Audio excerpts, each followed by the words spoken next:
오늘의 주요 뉴스입니다. 상주 적십자병원에 이어 상주 성모병원까지 코로나19 거점 전담병원으로 지정되면서 지역 의료 공백이 우려되고 있습니다. 상주시는 성모병원에 코로나19 거점 전담병원 지정을 철회해달라고 요구했습니다. 구미시는 시민들을 대상으로 온라인 투표를 진행해 올해 구미를 빛낸 10대 뉴스를 선정했습니다. 올해 지역 스포츠계는 코로나19라는 위기 속에서도 희망을 엿볼 수 있었던 한 해를 보냈습니다. 우리 지역 스포츠계의 한 해 주요 뉴스를 정리했습니다. 시청자 여러분 안녕하십니까? 뉴스와이드입니다. 상주시가 상주 성모병원의 코로나19 거점 전담병원 지정을 철회해달라고 정부에 요구하고 나섰습니다. 지역에 두 곳밖에 없는 종합병원이 모두 코로나 전담병원이 될 경우 의료체계가 무너지는 게 물 보듯 뻔하단 겁니다. 김도윤 기자의 보도입니다. 지난 10일 상주 적십자병원이 감염병 전담병원으로 지정된 데 이어 이달 29일에는 상주 성모병원이 코로나19 거점 전담병원으로 추가 지정됐습니다. 상주시의 단 두 곳뿐인 종합병원이 모두 코로나19 환자 치료를 위한 병원이 된 겁니다. 앞서 적십자병원이 일반 병상을 50개 정도로 줄이고 응급실은 운영하지 않기로 했는데 성모병원은 일반 병상과 응급실 모두 운영하지 않는 방향으로 가닥을 잡고 있습니다. 상주시는 지역 의료 공백이 우려된다며 정부의 상주 성모병원의 거점 전담병원 지정을 철회해 줄 것을 촉구했습니다. 응급실이 1년 동안 운영이 안 되고 일반 환자가 1년 동안 입원을 못 하고 한다면은 현실적으로 지역 의료 문제가 해결 안 되는 그런 측면도 있지만은 특수병원으로 그렇게 1년 운영하다가 일반 병원의 시스템이 무너진다면은 향후 1년 뒤에 지역 의료 현장에 미칠 의료 체계에 미칠 이런 문제도 우리는 고려해야 된다는 생각입니다. 취재 결과 중앙사고수습본부에서 성모병원에 의무적으로 배정한 코로나 전담병상은 10병상인데 병원 측에서 병상 규모를 늘리길 원하는 것으로 파악됐습니다. 또 응급실 운영도 가능하다는 설명입니다. 병상 전체를 코로나 환자를 받는다고 하더라도 응급실 운영은 지장이 없습니다. 병원에서 운영만 가능하다면. 중수본은 아직 성모병원의 거점 전담병원 운영 계획이 확정되지 않은 만큼 상주시와 성모병원 양자 간의 합의를 통해 응급실 운영 여부 등을 결정하면 된다고 덧붙였습니다. HCN 뉴스 김도리입니다. 코로나19 상황 속에 다사다난했던 2021년 한 해도 저물고 있는 가운데 올해 구미 시민들이 뽑은 10대 뉴스에는 어떤 소식들이 있을까요? 구미시가 시민들을 대상으로 지역 주요 뉴스에 대한 온라인 투표를 진행했는데요. 어떤 소식들이 시민들의 공감을 샀는지 오종은 기자가 정리했습니다. 코로나19 상황 속에 다사다난했던 2021년 한 해. 구미시는 올 한 해를 마무리하며 지난 20일부터 26일까지 온라인 방식으로 투표를 진행해 2021년 구미시 10대 뉴스를 선정했습니다.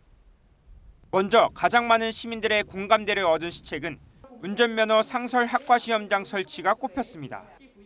구미는 평균 연령 39.6세의 젊은 도시로 연간 6천여 명의 면허 취득자를 배출하는 면허 취득 수요가 높은 도시지만 그동안 학과시험장이 없어 문경과 대구, 포항에서 학과시험을 봐야 하는 불편을 겪어왔습니다. 하지만 내년 1월부터는 구미 산동읍에 있는 경운대학교에 상설 학과시험장을 운영할 예정이어서 구미 시민뿐만 아니라 인근 김천과 칠곡 주민들도 혜택을 받게 됐습니다. 이어 지난 1일 개통한 북구미 하이패스 IC가 시민들이 뽑은 뉴스 2위에 올랐습니다. 경부고속도로 내 동김천 IC와 구미 IC 사이에 새로운 관문이 열리면서 구미시 봉곡동과 도량동, 고아읍과 선산읍 주민들까지 교통 불편을 덜게 됐습니다. 특히 북구미 IC에서 군위 JC까지 이어지는 고속도로 신설도 검토 중이어서 대구 경북 통합 신공항까지 연결되는 교통 인프라 구축도 기대하고 있습니다. 무엇보다 구미 국가산단의 항공물류 수송을 위해 북구미 IC와 군위 분기점을 연결하는 고속도로 신설을 추진 중입니다. 통합 신공항 연계교통망 확충으로 구미 경제 재도약의 기회를 마련하도록 최선을 다하겠습니다. 이 외에도 시민들은 구미산단 수출액 300억 불 달성과 카드형 구미사랑 상품권 출시, 내년도 역대 최다 예산 확보와 국도대체 우회도로 전 구간 개통 등을 주요 뉴스로 꼽았습니다. 구미시는 설문조사를 통해 수렴한 시민들의 다양한 의견을 바탕으로 내년도 시정 방향에 적극 반영하겠다고 밝혔습니다.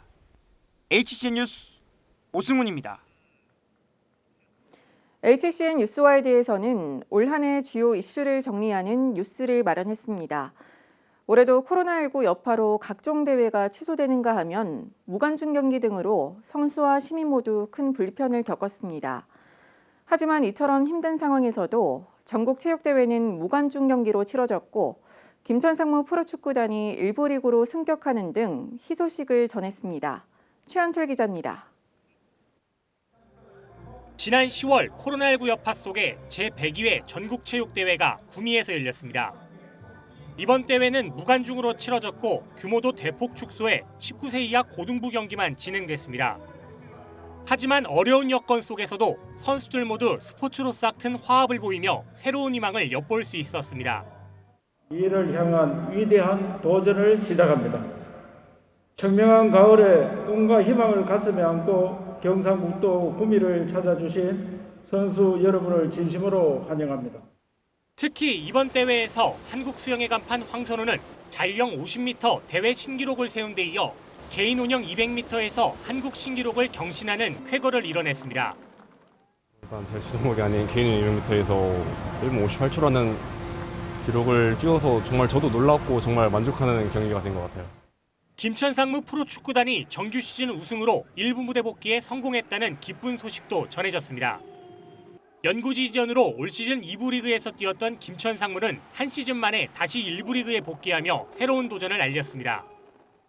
코로나 때문에 사실 많은 경기를 같이 함께하지 못했는데 내년에 또 위드 코로나가 되면은 더 많은 또 경기장에 많이 오셔가지고 저희 응원해 주시면 또 거기에 또 걸맞는 또 플레이로서 보답해 드리고 싶습니다.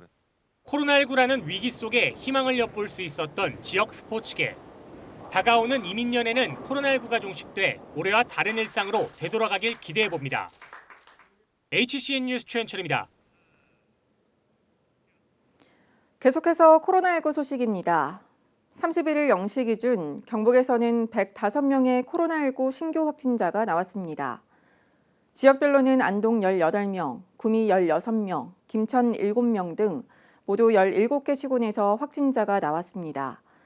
안동에서는 지역 내 병원 관련 9명을 비롯해 18명이 확진 판정을 받았고 구미에서는 기존 확진자의 접촉 등으로 16명이, 김천에서는 확진자의 가족과 지인 등 모두 7명이 양성 판정을 받았습니다.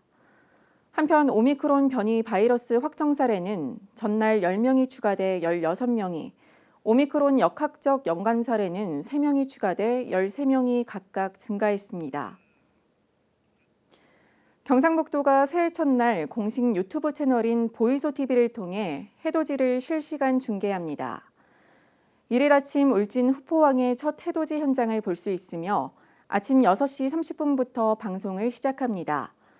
경북에서는 포항과 영덕, 울진 등 해마다 수많은 인파가 몰리는 대표 해돋이 관광지가 자리 잡고 있지만 올해는 코로나19 확산세로 모두 취소됐습니다. 금호공대 공학교육혁신센터와 서울대 글로벌 공학교육센터가 지난 29일 공학교육 협력을 위한 업무 협약을 체결했습니다. 이번 협약으로 금호공대와 서울대는 공학교육 콘텐츠 운영을 위한 지원 체제를 구축하고 인적, 물적 자원을 공동 활용하기로 약속했습니다. 구미시가 도내 최초로 시내버스를 활용한 스마트 대기오염 측정 사업에 착수했습니다. 구미시는 시범 사업의 일환으로 시내버스 2대에 스마트 대기오염 측정기를 설치하고 대기질을 실시간으로 측정한 뒤 향후 환경정책 수립에 활용할 계획입니다. 구미시는 첨단 정보통신 기술을 활용한 대기질 측정 사업을 통해 향후 시민들이 안심하고 생활할 수 있는 도시 환경을 조성해 나가겠다고 밝혔습니다. 구미시 농업기술센터와 구미소방서가 지난 28일 유관기관 협조체계를 구축을 위한 상호 업무 협약을 체결했습니다. 양기관은 이번 업무 협약을 통해 농촌 주민들을 대상으로 겨울철 화재 사고 예방을 위한 안전교육을 진행하고 지역 발전을 위한 상호 지원을 약속했습니다. 구미시 첫 고문 공인 노무사의 이밀균 노무사가 위촉됐습니다. 이밀균 노무사는 대구지방 고용노동청 국선노무사와 여성가족부 고충상담위원으로 활동했으며 향후 1년간 구미시의 노동 법률 자문과 노사분규 해결에 앞장설 예정입니다. 특히 구미시는 최초로 고문 공인노무사를 위촉하게 된 만큼 다양한 노사 갈등의 원만한 합의점을 찾고 합리적인 노사 문화를 정착해 나가겠다고 밝혔습니다. 김천사랑카드와 상품권 판매액이 전날 기준 1,120억 원을 돌파했습니다. 김천시는 올해 김천사랑카드가 876억 원, 종이형 상품권이 244억 원 판매돼 전체 사용률이 97%를 넘어섰다고 설명했습니다. 이와 함께 내년에도 침체된 경기에 활력을 불어넣기 위해 1,200억 원 규모로 상품권 발행을 확대할 예정이라고 밝혔습니다. 김천시가 지역 내 만 5세 이하 아동 4천여 명에게 1인당 30만 원의 보육재난지원금을 지급합니다. 이번 지원금은 코로나19 확산세로 정상적 보육 혜택을 받지 못한 영유아들을 위해 마련됐습니다. 지원금은 별도의 신청 절차 없이 기존 아동수당 계좌로 지급합니다. 경북교육청이 31일 2022학년도 중등교사 임용시험 1차 합격자를 발표했습니다. 중등시험 1차 합격 인원은 공립학교 640명, 사립학교 189명으로 총 829명입니다. 경북교육청은 1차 시험 합격자를 대상으로 내년 1월 26일 교직적성 심층 면접을 진행한 뒤 2월 10일 최종 합격자를 발표할 예정입니다. 한국은행 대구경북본부는 다가오는 설을 맞아 지역 내 중소기업을 위해 특별 자금을 지원합니다. 지원 대상은 포항과 경주, 울진, 영덕, 울릉을 제외한 경북 시군과 대구 소재 중소기업입니다. 이상으로 뉴스와이드를 마칩니다. 시청해주신 여러분 고맙습니다.